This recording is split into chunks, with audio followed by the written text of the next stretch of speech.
हर हर महादेव।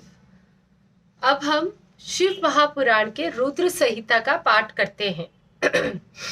आकाशवाणी द्वारा दक्ष की अवहेलना करना, उनके विनाश की सूचना तथा समस्त देवताओं को यज्ञ मंडप से निकल जाने की प्रेरणा। ब्रह्मा जी कहते मुनीश्वर, इसी बीच में वहां दक्ष तथा देवता आदि के सुनते हुए आकाशवाणी का यह यथार्थ बात कही। रे दुराचारी दक्ष, ओ दंभ चार परायण महामूढ़, ये तूने कैसा अनर्थकारी कार्य कर डाला।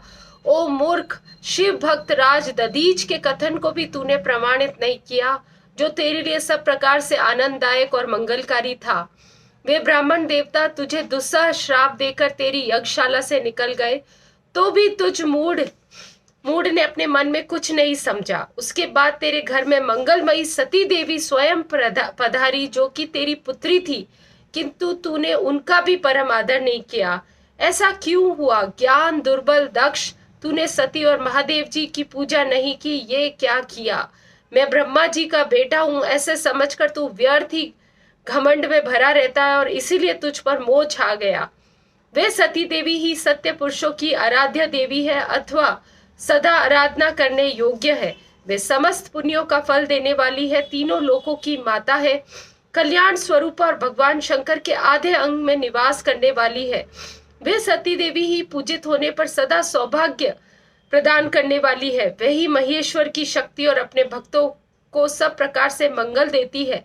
वे सती देवी ही पूजित होने पर सदा संसार का भय दूर करती है, मनोवांछित फल प्रदान करती है तथा वे समस्त उपद्रवों को दूर करने वाली, नष्ट करने वाली देवी है। वे सती ही सदा पूजित होने पर कीर्ति और संपत्ति प्रदान करती है। वे ही पराशक्ति तथा भोग और मोक्ष प्रदान करने वाली परमेश्वरी है।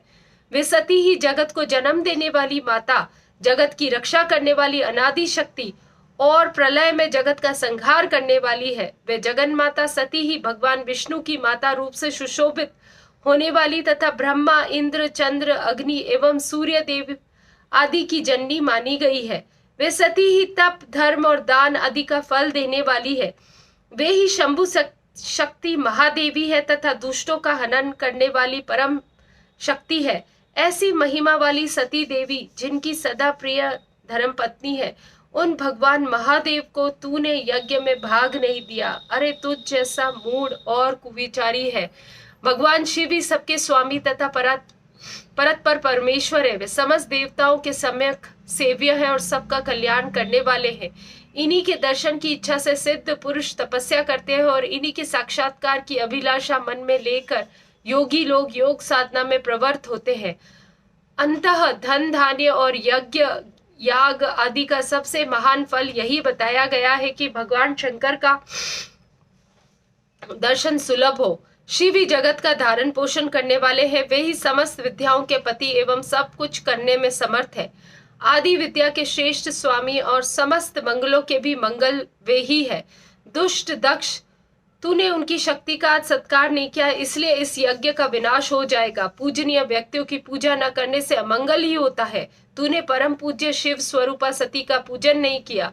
शेष नाग अपने सहस्त्र मस्तकों से प्रतिदिन प्रसन्नता पूर्वक जिनके चरणों की रज धारण करता है, उन्हीं भगवान शिव की शक्ति सती देवी थी, जिनके चरण कमलों का निरंतर ध्यान और स आदर पूजन करके ब्रह्मा जी ब्रह्मत्व को प्राप्त हुए हैं। उन्हीं भगवान शिव की पत्नी सती उन्हीं भगवान शिव की प्रिय पत्नी सती देवी थी, जिनके चरण कमलों का निरंतर ध्यान और स आदर पूजन करके इंद्र आदि लोकपाल अपने अपने उत्तम पद को प्राप्त हुए। वे भगवान शिव संपूर्ण जगत के पिता और शक्ति रूपा सती देवी जगत की माता कही गई है।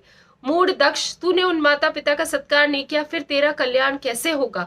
तुझ पर दुर्भाग्य का आक्रमण हो गया और विपत्तियां भी टूट पड़ी, क्योंकि तूने उन भवानी सती और भगवान शंकर की भक्ति भाव से आराधना नहीं की। कल्याणकारी शंभु का पूजन न करके भी मैं कल्याण का भागी हो सकता हूँ, ये कैसा गर्व है? ये दुर्वार गर्व आज नष्ट हो जाएगा। इन देवताओं में कौन ऐसा होगा जो सर्वेश्वर शिव से विमुख होकर तेरी सहायता करेगा? मुझे तो ऐसा कोई देवता नहीं दिखाई देता। यदि देवता इस समय तेरी सहायता करेंगे तो जलती आग से खेलने वाले पतंगों के समान नष्ट हो जाएंगे। आज तेरा मुंह जल जाए, तेरे यज्ञ का नाश हो, और जितने तेरे सहायक है वे भी आज शीघ्र ही जल मरे। इस प्रकार इस दुरात्मा दक्ष को जो सहायता करने वाला है, उन समस्त देवताओं के लिए आज शपथ है, वे तेरे अमंगल के लिए ही तेरी सहायता से विरत हो जाए। समस्त देवता आज इस यज्ञ मंडप से निकलकर अपने अपने स्थान को चले जाए, अन्यथा सब लोगों का सब प्रकार से नाश हो जाएगा। अन्य सब मुनि और नाग आज भी इस यज्ञ से निकल जाए, अन्यथा आज सब लोगों का सर्वथा नाश हो जाएगा। श्री हरे और श्री विधाता, आप लोग भी इस यज्ञ मंडप से शीघ्र निकल जाए। ब्रह्मा जी कहते हैं, नारद, संपूर्ण यज्ञशाला में बैठे हुए लोगों से ऐसा कहकर सबका कल्याण करने वाली यह आकाशवाणी मौन हो गई। अध्याय 31 संपूर्ण हुआ। गणों के मुख से और नारद से भी सती के दग्ध होने की बात सुनकर दक्ष पर कुपित हुए शिव का अपनी जटा से वीरभद्र और महाकाली को प्रकट करके उन्हें यज्ञ विध्वंस करने और विरोधियों को जला डालने की आज्ञा देना। ब्रह्मा जी कहते हैं, नारद व आकाशवाणी सुनकर सब देवता अति भयभीत तथा विस्मित हो गए। उनके मुख से कोई बात ना निकली। वे इस तरह खड़े या बैठे रह गए मानो उन पे कोई विशेष मोह छा गया है। भृगु के मंत्र बल से भाग जाने के कारण जो वीर शिवगण नष्ट होने से बच गए थे, वे भगवान शिव की शरण में गए। उन सब ने अमित तेजस्वी भगवान रुद्र को भली भांति आदर प्रणाम कर वहां जो यज्ञ में हुआ वह सारी घटना उनको कह सुनाई। गण बोले, महेश्वर दक्ष बड़ा दुरात्मा और घमंडी है। उसने वहां जाने पर सती देवी का अपमान किया और देवताओं को भी उनका आदर नहीं किया। अत्यंत गर्व से भरे हुए उस दुष्ट दक्ष ने आपके लिए यज्ञ में भाग नहीं दिया, दूसरे देवताओं के लिए दिया और आपके विषय में उच्च स्वर में दुर्वचन कहे। प्रभु, यज्ञ में आपका भाग न देखकर सती देवी कुपित हो गई और पिता की बारंबार निरंतर निंदा करके उन्होंने तत्काल अपने शरीर को योग अग्नि द्वारा जलाकर भस्म कर दिया। यह देख 10,000 से अधिक पार्षद लज्जावश शस्त्रों द्वारा अपने अंगों को काट काट कर वहां मारे गए। शेष हम लोग दक्ष पर कुपित हो उठे और सबको भय पहुंचाते हुए वेग पूर्वक उस यज्ञ का विध्वंस करने को उद्यत थे, परंतु विरोधी भृगु ने अपने प्रभाव से हमें तिरस्कृत कर दिया। हम उनके मंत्र बल का सामना न कर सके। प्रभु विश्वेश्वर, वे ही हम लोग आज आपकी शरण में आए हैं। दयालु, वह प्राप्त हुए भय से आप हमें बचाइए, निर्भर कीजिए। महाप्रभु, उस यज्ञ में दक्ष आदि सभी दुष्टों ने घमंड में आकर आपका विशेष रूप से अपमान किया है। कल्याणकारी शिव, इस प्रकार हमने अपना सती देवी का और मूढ़ बुद्धि वाले दक्ष आदि का सारा वृतांत कह सुनाया। अब आपकी जैसी इच्छा हो वैसी करें। ब्रह्मा जी कहते हैं, नारद, अपने पार्षदों की ये बात सुनकर भगवान शिव ने वहां की सारी घटना जानने के लिए शीघ्र ही तुम्हारा स्मरण किया। देवेश्वर, तुम दिव्य दृष्टि से संपन्न हो, अतः भगवान के स्मरण करने पर तुम तुरंत वहां जा पहुंचे और शंकर जी को भक्ति पूर्वक प्रणाम कर खड़े हो गए।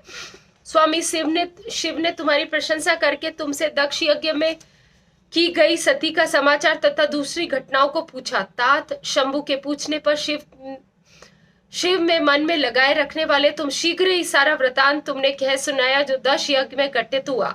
मुने, तुम्हारे मुख से निकली हुई हर बात सुनकर उस समय महान रौद्र पराक्रम से संपन्न सर्वेश्वर रुद्र तुरंत ही बड़ा भारी क्रोध प्रकट हुआ। लोग संहारकारी रुद्र ने अपने सिर से एक जटा उखाड़ी और उसे रोष पूर्वक उस पर्वत के ऊपर दे मारा। मुने, भगवान शंकर के पटकने से उस जटा के 2 टुकड़े हो गए और महाप्रलय के समान भयंकर शब्द प्रकट हुआ। देवेश्वर, उस जटा के पूर्व भाग से महाभयंकर महाबली वीरभद्र प्रकट हुए, जो समस्त शिवगणों के अगुआ थे। वे भूमंडल को सब ओर से व्याप्त कर उससे भी 10 उंगल अधिक होकर खड़े हुए और वे देखने में प्रलय अग्नि के समान जान पड़ते थे। उनका शरीर बहुत ऊंचा था, वे 1000 भुजाओं से युक्त थे। उन सर्व समर्थ महारुद्र के क्रोध पूर्वक प्रकट हुए निश्वास से 100 प्रकार के ज्वर और 13 प्रकार के सनीपात रोग पैदा हो गए। तात उस जटा के दूसरे भाग से महाकाली उत्पन्न हुई, जो बड़ी भयंकर दिखाई दे रही थी। वे करोड़ों भूतों से घिरी हुई थी, जो ज्वर से पैदा हुए। वे सब के सब शरीरधारी, क्रूर और समस्त लोगों के लिए भयंकर थे। वे अपने तेज से प्रज्वलित हो सब और दाह उत्पन्न करते हुए से प्रतीत होते थे। वीरभद्र बातचीत करने में बड़े कुशल थे। उन्होंने दोनों हाथ जोड़कर परमेश्वर शिव को प्रणाम करके बोला। वीरभद्र बोले, महारुद्र, सोम, सूर्य और अग्नि को तीनों नेत्रों के रूप में धारण करने वाले प्रभु, शीघ्र आज्ञा दीजिए, मुझे इस समय कौन सा कार्य करना होगा। ईशान, क्या मुझे आधे ही क्षण में सारे समुद्र को सुखा देना है, या इतने ही समय में संपूर्ण पर्वतों को पीस डालना है। मैं एक ही क्षण में ब्रह्मांड को भस्म कर डालूं, या समस्त देवताओं और मुनीश्वरों को जलाकर राख कर दूं। शंकर, ईशान, क्या मैं समस्त लोगों को उलट पुलट या संपूर्ण प्राणियों का विनाश कर डालूं। महेश्वर, आपकी कृपा से कहीं कोई ऐसा कार्य नहीं है जिसे मैं ना कर सकूं। पराक्रम के द्वारा मेरी सम्मानता करने वाले वीर ना पहले कभी हुआ है और ना आगे होगा। शंकर, आप किसी तिनके को भेज दे तो वह भी बिना किसी यंत्र के क्षण भर में बड़े से बड़े कार्य सिद्ध कर सकता है, इसमें कोई संशय नहीं है। शंभु, यद्यपि आपकी लीला मात्र से सारा कार्य सिद्ध हो जाता है, तथापि जो मुझे भेजा जा रहा है यह मुझ पर आप अनुग्रह करें। शंभु, मुझ में भी जो ऐसी शक्ति है वह आपकी कृपा से प्राप्त हुई है। शंकर, आपकी कृपा के बिना किसी में कोई शक्ति नहीं हो सकती। वास्तव में आपकी आज्ञा के बिना कोई तिनके आदि को भी हिलाने में समर्थ नहीं है, यह निसंदेह कहा जा सकता है। महादेव, मैं आपके चरणों से बारंबार प्रणाम करता हूँ। आप अपने अभिष्ट कार्य की सिद्धि के लिए आज मुझे शीघ्र भेजिए। शंभु, मेरा दाहिना अंग बार बार फड़फड़ा रहा है, इससे सूचित होता है कि मेरी विजय अवश्य होगी, अतः प्रभु मुझे भेजिए। शंकर, आप मुझे कोई अभूतपूर्व एवं विशेष हर्ष तथा उत्साह का अनुभव हो रहा है और मेरा चित्त आपके चरण कमल में लगा हुआ है, अतः पग पग पर मेरे लिए शुभ परिणाम का विस्तार होगा। शंभु, आप शुभ के आधार है, जिसके आपस में सुदृढ़ भक्ति है उसी को सदा विजय प्राप्त होती है और उसी का दिनों दिन शुभ होता है। ब्रह्मा जी कहते हैं, नारद, उसकी ये बात सुनकर सर्व मंगल के पति भगवान शिव बहुत संतुष्ट हुए और वीरभद्र तुम्हारी जय हो ऐसा आशीर्वाद देकर वे फिर बोले। महेश्वर ने कहा, मेरे पार्षदों में श्रेष्ठ वीरभद्र, ब्रह्मा जी का पुत्र दक्ष बड़ा दुष्ट है, उस मूर्ख को बड़ा घमंड हो गया, अतः इन दिनों वह विशेष रूप से मेरा विरोध करने लगा है। दक्ष इस समय एक यज्ञ करने के लिए उद्यत है, तुम याग परिवार सहित उस यज्ञ को भस्म करके फिर शीघ्र मेरे स्थान पर लौट आओ। यदि देवता, गंधर्व, यक्ष आदि अन्य कोई तुम्हारा सामना करने के लिए उद्यत हो तो भी उन्हें भी आज ही शीघ्र और सहसा भस्म कर डालो। दधीच की दिलाई हुई मेरी शपथ का उल्लंघन करके जो देवता आदि वहां ठहरे हुए हैं उन्हें तुम निश्चय ही प्रयत्न पूर्वक जलाकर भस्म कर देना। जो मेरी शपथ का उल्लंघन करके गर्वयुक्त होकर वहां ठहरे हैं वे सब के सब मेरे द्रोही हैं, अतः उन्हें अग्निमयी माया से जला डालो। दक्ष की यज्ञशाला में जो अपनी पत्नी और सारभूत उपकरणों के साथ बैठे उन सबको जलाकर भस्म कर देने के पश्चात फिर शीघ्र लौट आना। तुम्हारे वहां जाने पर विश्वदेव आदि देवगण भी यदि सामने तुम्हारी आदर स्तुति करे तो भी तुम उन्हें शीघ्र आग की ज्वाला से जलाकर छोड़ना। वीर, वहां दक्ष आदि सब लोगों को पत्नी और बंधु बांधवों सहित जलाकर जल कलश में रखे हुए जल को लीला पूर्वक पी जाना। ब्रह्मा जी आदि कहते हैं, नारद, जो वैदिक मर्यादा के पालक, काल के भी शत्रु तथा सबके ईश्वर है, वे रुद्र रोष से लाल आंखें किए महावीर वीरभद्र से ऐसा कहकर चुप हो गए। अध्याय 32 संपूर्ण हुआ। प्रथम गणों सहित वीरभद्र और महाकाली का दक्ष यज्ञ विध्वंस के लिए प्रस्थान। दक्ष तथा देवताओं को अपशगुन एवं उत्पात सूचक लक्षणों का दर्शन एवं भय होना। ब्रह्मा जी कहते हैं, नारद, महेश्वर के इस वचन को आदर पूर्वक सुनकर वीरभद्र बहुत संतुष्ट हुए। उन्होंने महेश्वर को प्रणाम किया। तत्पश्चात उन देवाधिदेव शूली की उपयुक्त आज्ञा को शिरोधार्य करके वीरभद्र वहां से शीघ्र ही दक्ष के यज्ञ मंडप की ओर चले। भगवान शिव ने केवल शोभा के लिए ही उनके साथ करोड़ों महावीर गणों को भेज दिया था, जो प्रलय अग्नि के समान तेजस्वी थे। वे कौतूहलकारी प्रबल वीर प्रथम गण वीरभद्र के आगे और पीछे चल रहे थे। काल भगवान रुद्र के वीर भय सहित जो लाखों पार्षद गण थे उन सब का स्वरूप रुद्र के ही समान था। उन गणों के साथ महात्मा वीरभद्र भगवान शिव के समान वेशभूषा धारण किए रथ पर बैठकर यात्रा कर रहे थे। उनके 1 सहस्र भुजाएं थी, शरीर में नागराज लिपटे थे। वीरभद्र बड़े प्रबल और भयंकर दिखाई दे रहे थे। उनका रथ बहुत ही विशाल था और उसमें 10,000 सिंह जोते जाते थे, जो प्रयत्न पूर्वक उस रथ को खींचते थे। उसी प्रकार बहुत से प्रबल सिंह, शार्दूल, मगर, मत्स्य और सहस्रों हाथी उस रथ के पार्श्व भाग की ओर रक्षा करते थे। काली, कात्यायनी, ईशानी, चामुंडी, मर्दनी, भद्रकाली, भद्रा, त्वरिता तथा वैष्णवी इन नव दुर्गाओं के साथ तथा समस्त भूतगणों के साथ महाकाली दक्ष का विनाश करने के लिए चली। डाकिनी, शाकिनी, भूत, प्रमर्थ, गुहक, कुष्मांड, परपट, चटक, ब्रह्म राक्षस, भैरव तथा क्षेत्रपाल आदि ये सभी वीर भगवान शिव की आज्ञा का पालन एवं दक्ष के यज्ञ का विनाश करने के लिए तुरंत चल निकले। इनके सिवा 64 गणों के साथ योगिनियों का मंडक भी सहसा कुपित हो दक्ष यज्ञ का विनाश करने के लिए वहां से प्रस्थित हुआ। इस प्रकार कोटि कोटि गण और विभिन्न प्रकार के गणाधीश वीरभद्र के साथ चले।